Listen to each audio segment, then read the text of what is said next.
Pan India లెవెల్లో Sandeep Reddy Vanga sensation create చేస్తున్నాడు. రణబీర్ కపూర్ను యానిమల్గా చూపించి బాక్సాఫీస్ బద్దలు చేస్తున్నాడు.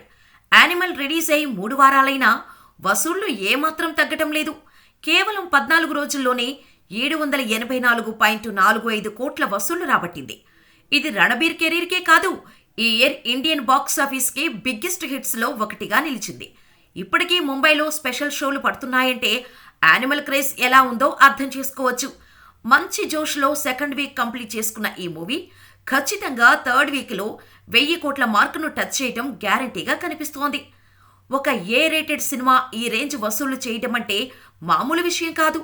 ఎన్ని విమర్శలు వచ్చినా కూడా కలెక్షన్స్తో ఆన్సర్ ఇచ్చాడు సందీప్. అంతేకాదు, మరోసారి సంచలనం సృష్టించడానికి రెడీ అవుతున్నట్టుగా తెలుస్తోంది.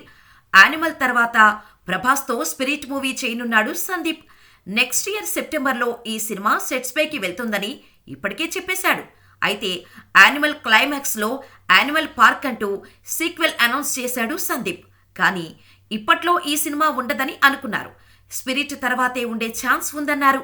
కానీ స్పిరిట్కు చాలా సమయం ఉంది కాబట్టి ఈలోపు యానిమల్ పార్క్ తీసే దిశగా ఆలోచన చేస్తున్నట్టుగా తెలుస్తోంది. తక్కువ టైంలో పూర్తి చేసేలా స్క్రిప్ట్ రెడీ చేస్తున్నట్టుగా బాలీవుడ్ వర్గాలు సమాచారం.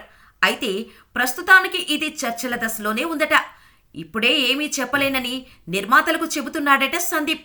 మరి యానిమల్ పార్క్ స్పిరిట్ కంటే ముందు ఉంటుందా, ఆ తర్వాత ఉంటుందో చూడాలి.